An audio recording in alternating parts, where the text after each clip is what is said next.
John Woolley here. As you know, I've been in the field for the last several months, and now I'm ready to share my findings with the team.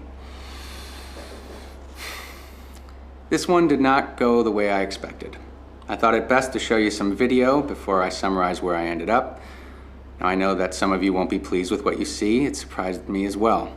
Robinson, you in particular, are going to have some heartburn after seeing this, but let's just dive in.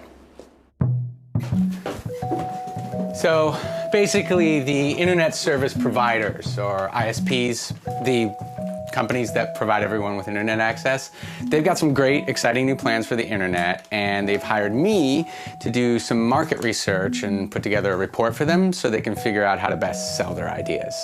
And so they need someone who can, appeal to the people, they said, and it's this guy. So it's pretty, well, anyway, they got this really cool memo they sent over too, and it's got like all the background on it. Here, take a look. Congratulations, John Woolley. We, the ISPs, have selected you for a very important mission in market research. ISP stands for Internet Service Provider, and that's what we do. Provide internet service, or PIS. Customers recognize us as Verizon, AT&T, Time Warner, and Comcast. Over the years, we've spent billions to build the pipes and towers that bring Americans the internet. Today, we face a crisis. There's just too much traffic. Fortunately, we have a solution. The internet, as it exists today, must go. Here's our proposition. Instead of everything going at the same speed, the way it does now, we will create a fast lane and a slow lane on the internet. Giant companies who can pay us more will be in the fast lane, where it will be easier for people to find them. Everyone else can take the slow road. We'll also create innovative new ways to charge internet users for the sites they want. What's stopping us? Well, you've probably heard a lot of hype about net neutrality and keeping the internet open. What do those buzzwords really mean? On an open internet, we're supposed to treat everything equally, whether it is profitable for us or not. This stands in the way of our freedom to make the money we deserve. But the public, John, wants the internet to stay open. That's why we need you to get out there and talk to people. And help us figure out how to sell our new vision so we can eliminate net neutrality and reach our maximum profit potential. Good luck. Yeah, I'm pretty excited. What was your job before? What was your last job? Well, my last job right before this was working market research for a hand sanitizer company, which is it's a dirty business. This pretty much goes without saying, but it's not every day that a market researcher gets to work for corporations as powerful as you guys are. This was my chance to have an impact and finally stand for something that matters. The first thing I had to do was get a better understanding of what this net neutrality business was all about. And from the looks of things, you guys were already making some pretty good headway toward your goal of asserting more control over the so-called open internet.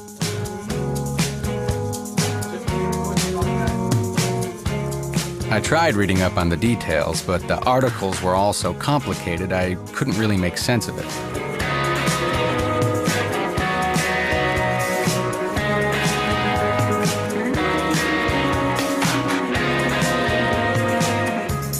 I believe that net neutrality is the First Amendment issue of our time.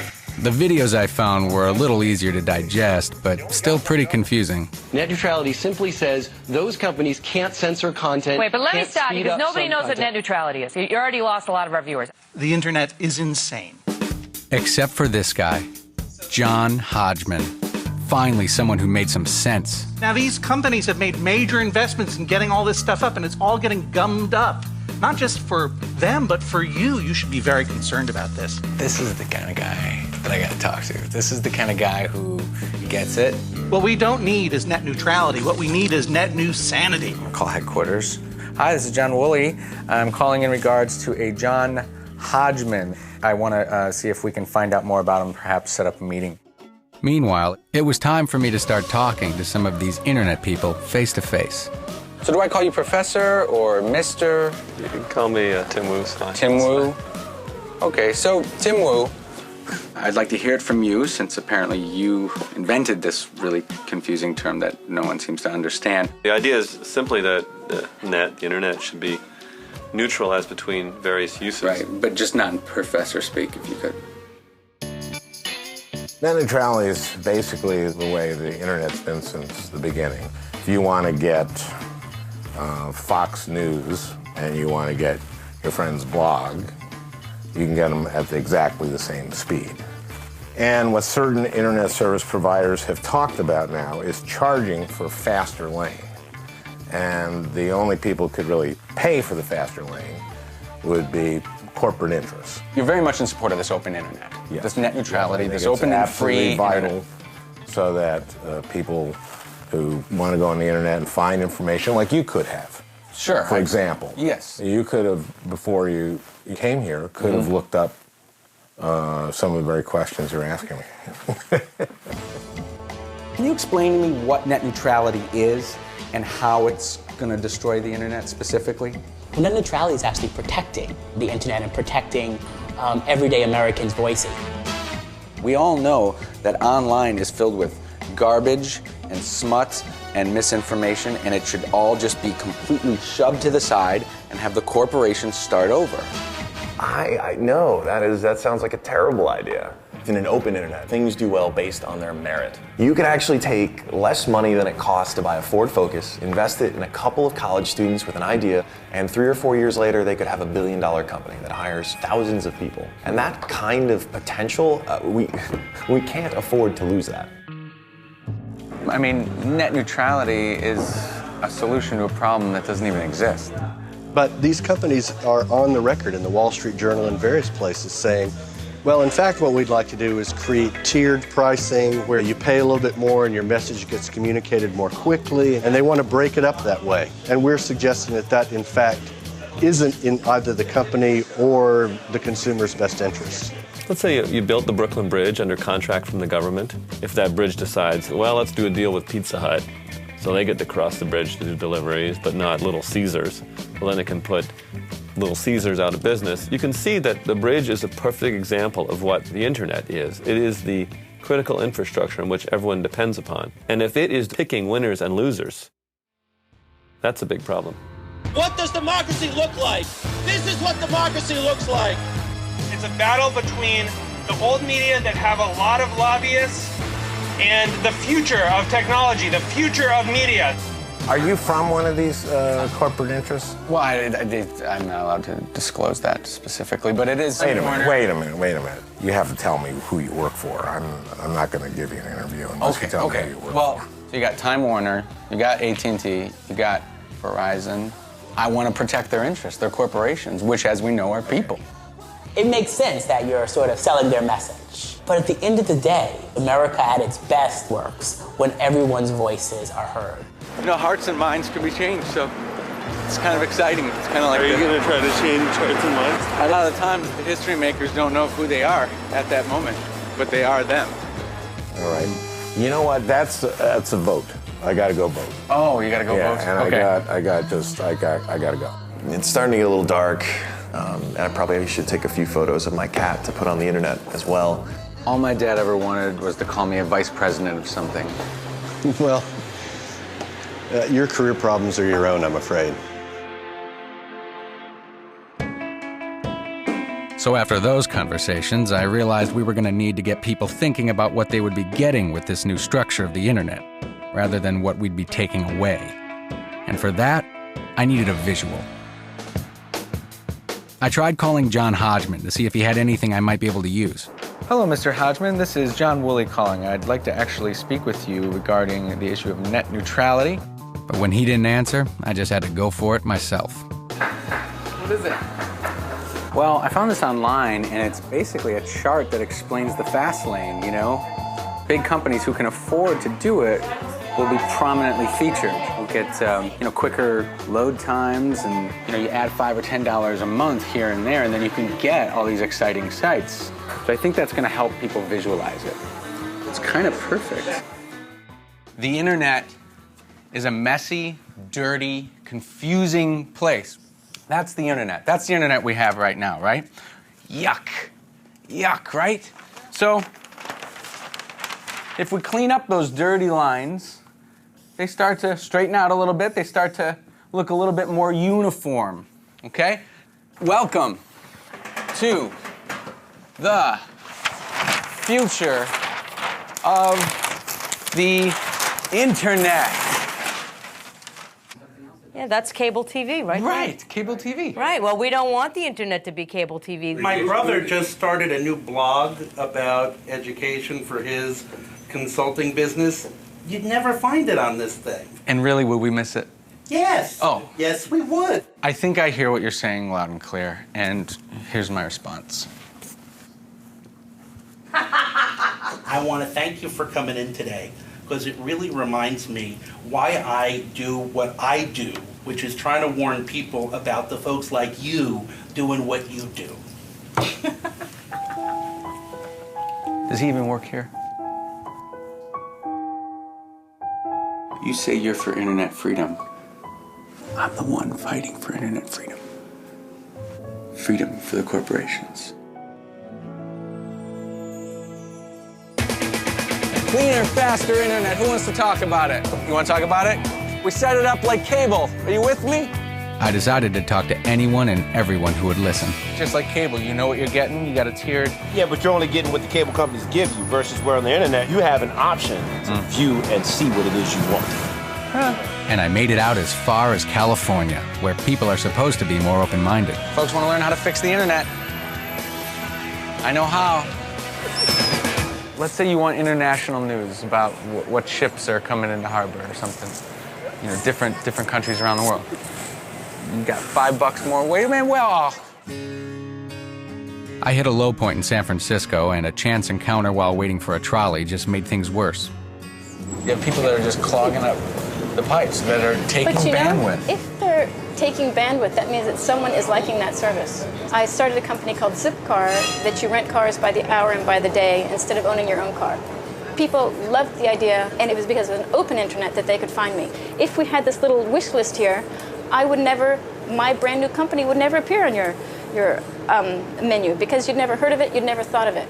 And in the next 1 year, 5 years, 10 years, someone's going to come up with a better idea than you or I have. I don't have any ideas.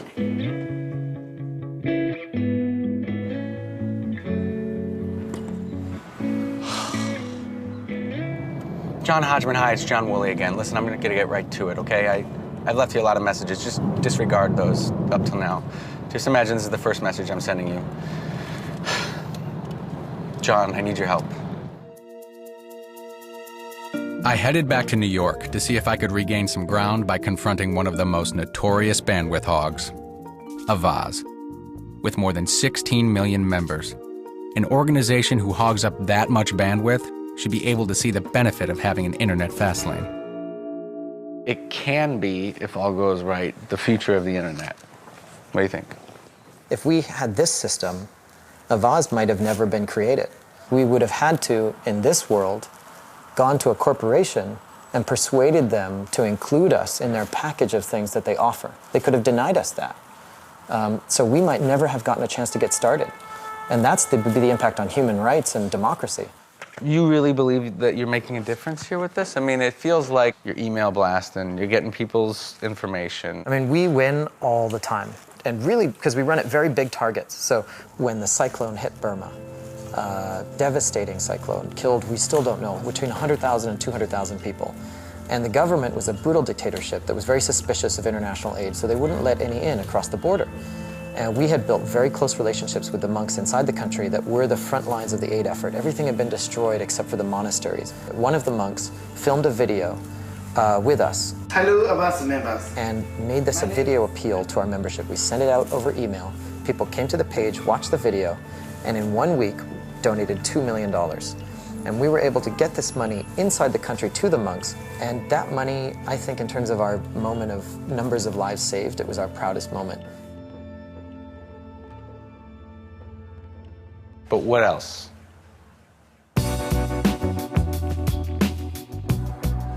I think it's starting to look like I'm some imbecile. That night, I took some time off from my research and turned to the internet what the internet does best. Oh, cute. Oh, he's winking. I hate this. Someone's using their dog as a hot dog. I hate myself. Just got an awesome face paint job. What do you think? I like turtles. All right, you're great zombie. The cat is playing everybody off. So it's just, hold on a second. You gotta see it. I'll email it to you. Uh-oh. Speaking of email. What is it? Okay, so there's this group called Free Press. Started something called the Internet Freedom Declaration. Okay, that could be a headache. It says we believe in a free and open internet. I'm just gonna call headquarters here. Hi, John Woolley. I just got it, yes. Well, what should I do? What should I say? Oh, that's good.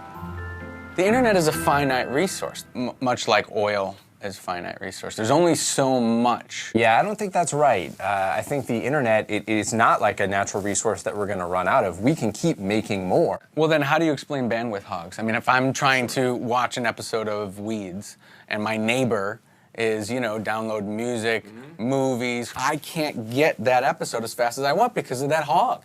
Well, that's true if your cable provider isn't investing in their service and providing more. Now, the problem I'm concerned about is that today's so-called bandwidth hog is going to be tomorrow's average user. Instead of trying to blame everything on the bandwidth hogs, they need to invest in improving their networks. Okay, I'll be honest with you, Craig, I didn't understand any of that.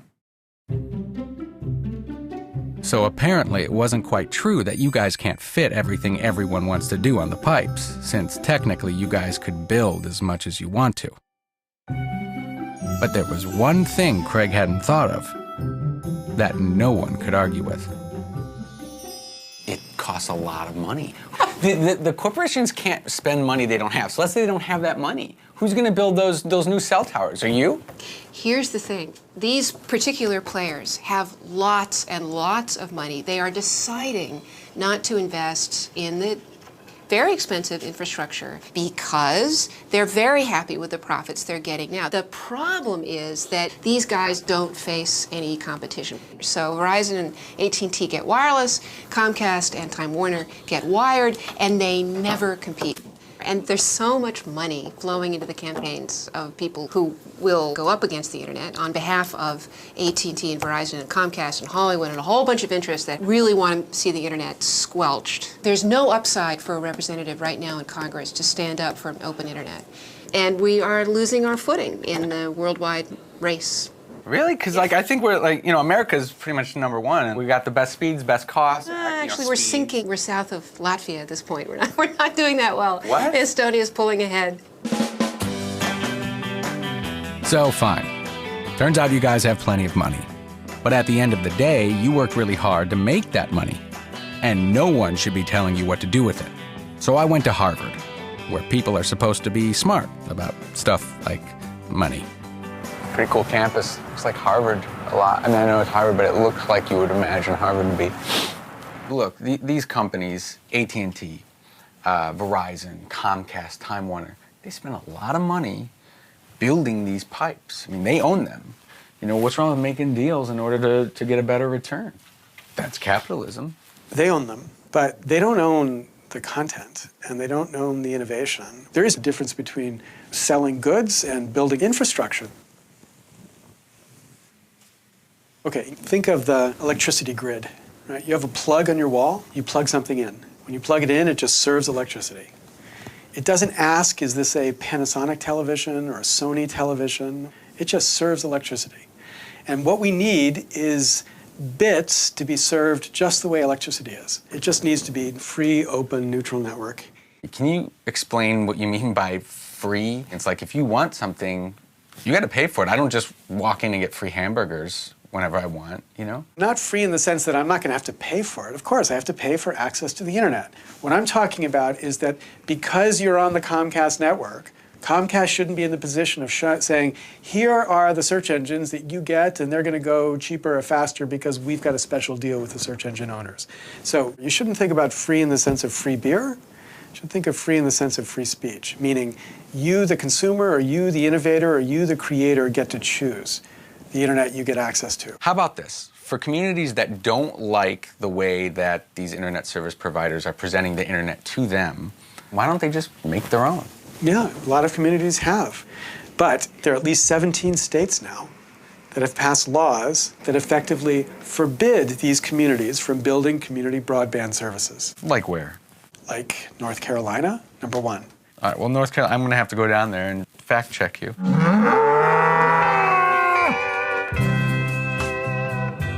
I looked into what Larry Lessig had to say, and it turns out he's right.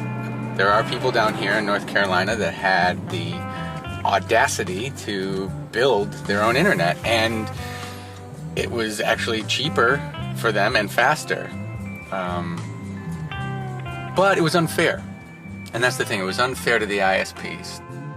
Fortunately, you guys lobbied successfully to make community broadband illegal in 19 states across the country, North Carolina being one of them. Needless to say, that created a bit of a PR headache. And who better than me to do some damage control? This will make me fit in a little bit more. What kind of shoes you got on? Oh, these are fine. Just watch where you step. The fight on our end is constant. There are now non-profit organizations trying to set up internet on their own to get service out to people who don't have it. Now, we look at that as, hey, that's now unfair competition. We don't care who provides it. We just need it. We just need internet. How much more populated does it need to be to get cable? Well, if you have 18 houses per linear mile. Right. I know if I could sell off some land and build some houses, maybe I'd get cable. It's best to probably just not think about it. What would you use it for? Just be screwing around looking at Facebook, or? We might actually get on Facebook. We've never been we've never personally been on it, but I think it would be a good thing for our business, just getting our name out there, building, I mean, for lack of a better word, our farm brand. The fact of the matter is, if we don't have internet access here, we're talking a lot of southern U.S. Right. We're holding these people back from bettering their lives. Oh, boy. So I can understand that farming is a business. They need it. But virtually no one else was living in these towns. It was up to me to tell them that they didn't need the internet, and they probably wouldn't be getting it from us, at least for a while. Just because you're in a rural area does not mean that you don't want to have fast access to internet. New developments will have it, and I'm like, well, that's not fair just because we're not a new development. Right. Our kids, they have to, when they come home, they have to do their homework, and they can't because they don't have the internet. I can take you all over the place and show you what the life without broadband in this county is like. Okay, fine. Let's do it. I would love to see it. Terrific. I'd love to see. I'm not saying I'm calling your bluff, but I'm saying that you're exaggerating. That hill is a high spot on the road where you can actually get 3G connection speeds with air card attached to your laptop. This is where my neighbors' children do their homework. And as you can see, all these cars and trucks passing by, it's kind of disconcerting.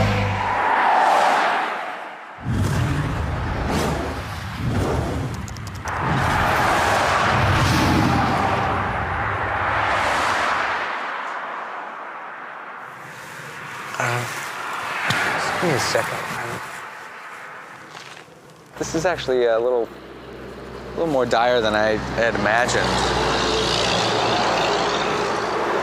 Yeah, those are trucks. It's, No, I want to help you guys. I mean, of course, I want to. So just so I can be sure I understand, you aren't going to build down here, and you also want to keep them from building their own. Okay.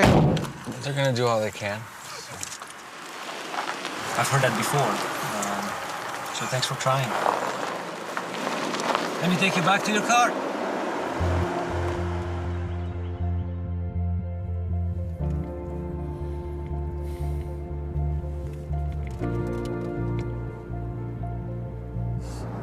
That was tough, you know. I see where they're coming from, I feel like maybe I failed in that I didn't let them see where I was coming from enough, or maybe where I'm coming from isn't what I thought. I don't know. I honestly don't know where I'm coming from. I don't know where I'm going. I literally don't know where I'm going. I should check the map.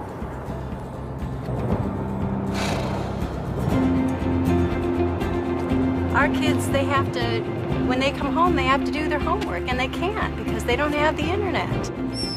If you do this, you pay an extra $5 a month. These guys don't face any competition. The internet is not like a natural resource. We can keep making more. We need the internet to be served just the way electricity is. People loved the idea, and it was because of an open internet that they could find me. People came to the page and donated $2 million.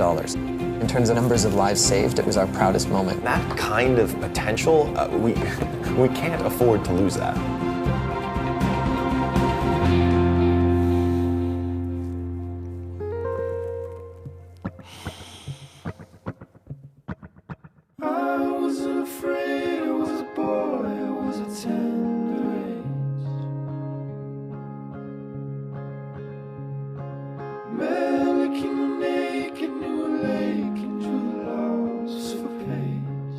The next morning, over my last free hotel breakfast, I was planning my trip home when I finally heard back from the one man who could help me. John, oh my gosh, do you have a moment to speak? Really? Oh, good. Oh my God. Yes. Ow. When? What we don't need is net neutrality. What we need is net new sanity. This is it.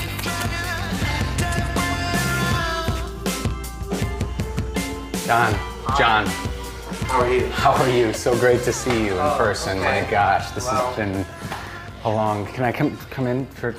Sure. Okay. Okay. Everywhere I go, Yeah. I'm talking to these people, and they're just not getting it. Even business people that I've spoken to are like for it, For net neutrality, and it's like. I'm not sure. How do you want my help exactly? What? I want a new approach, maybe. Maybe you can give me some advice on how to get people out there, to understand. What side do you think I'm on? Net new sanity is what you're on, buddy. Oh. That was magic. It was really inspiring, and I haven't been able to do that. Actually, I'm for net neutrality. You see what I'm saying? Net new sanity, that's a joke. It's a terrible name for anything. You see? No, That's good. I was playing a character, right? What? I'm a comedian. Well, a literary humorist. A what? You making stuff up now? Wait a minute. Well, that's part of my job, you see. Don't do this to me, John. If you are pro-capitalist, you have to be in favor of net neutrality. The internet is not a finite resource. It's a system of communication and free commerce that needs to be protected.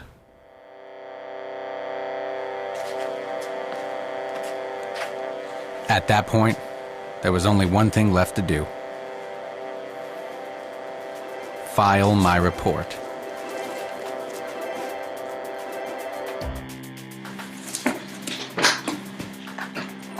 So, here's where we are. I don't think people want this fast lane. And it's not just the consumers. Business people don't want it. So I know it'd be pretty profitable, but it's just not an easy sell. Now I know we have some talking points worked out on this stuff, but you guys saw the video. Those only work when people don't know how the internet works. Based on my findings, I'm sorry, but I think you have to look for another path forward here. And I think you should maybe consider revisiting just building more, better, open internet. That seems like the thing that people want. And I know you guys might go ahead with this anyway. So I took a precaution. I hope this works.